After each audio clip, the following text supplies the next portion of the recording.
We are going to talk to the mayor of Portland in Dorset, where this barge is going to be sighted. That's Pete Roper. First update, let's turn our attention back to events earlier this week. Donald Trump, where, of course, Donald Trump has said the US is going to hell in a defiant address in Mar-a-Lago after he pleaded not guilty to some 34 charges of falsifying business records to hide information about paying off of alleged former lovers ahead of the 2016 election. Well, let's talk about this with Erol Morkoc, who's a Republican overseas spokesman and joins us now. Good morning to you, Erol. Hi, good morning, Julia. Thank you for having me. Well, thank you very much for joining us. It is fascinating how much, the news was absolutely dominated by Donald Trump. And God knows, for 4 years it was dominated by him and then continued again in recent years. Earlier this week, it was all about this big arraignment hearing, the arrest, the charging, and then what Donald Trump had to say. We talked non-stop about it yesterday, and then suddenly it all just dies away. Everything's gone quiet. There's no doubt at all that the Trump side, they're claiming, look, this is going to help Donald Trump with, his martyr for the cause and how they're out to get me, and he's raising more campaign funds. He's gone up in the polls compared to candidates like Ron DeSantis, the Republican nomination. Is this a good outcome for the Republican Party?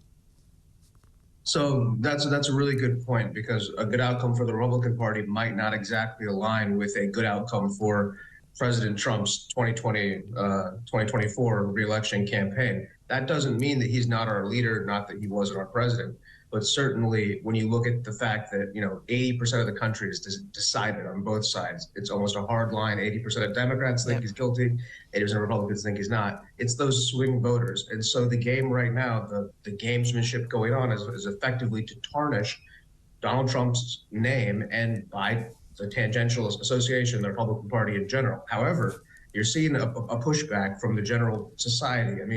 This isn't like far-right people saying that this case isn't legitimate. This is people who don't like Trump. There isn't much here. So the American people aren't quite a bunch of rubes like perhaps the Democrats have always treated them to be, and they're seeing this for what it is, which is a kangaroo court.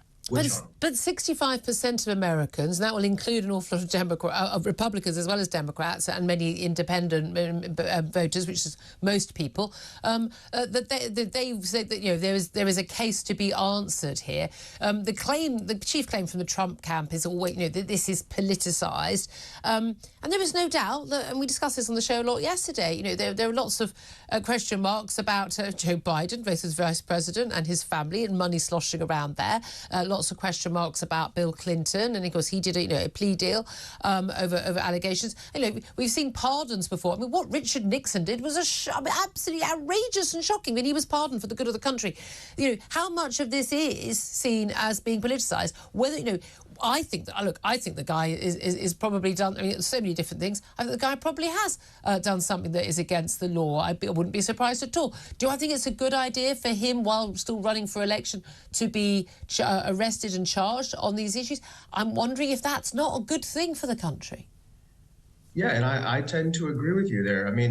Especially I think it's important for the listeners to realize that the federal government refused to bring these charges. The state government refused to bring these charges. These technically, if you think about it, would be federal charges. So a Manhattan DA is somehow going to upgrade misdemeanors to a felony. We're seeing an incredible overreach. It's unprecedented. It's never happened. If anything, felonies are downgraded to misdemeanors in the state of New York. So it's speaking to a cultural rot that has sort of, crossed the Rubicon proverbially. And now we don't know if we're going to be able to come back from this, because it's going to be, we're going to have to push their guys. They're going to keep pushing our guys. And there doesn't seem to be any way to sort of stop this nonstop partisan warfare into the election cycle. And I think that that's what the Democrats want. They want war. They want chaos. And Donald Trump does seem to thrive in that kind of an environment. He does. I think the Democrats kind of want to boost his chances of winning the Republican nomination, because they think they can beat him. Erol Morkoc, spokesman for Republicans overseas, thank you very much indeed. I hope you'll join us again, as this will continue, I'm sure, to be in the news. Alan Tolhurst.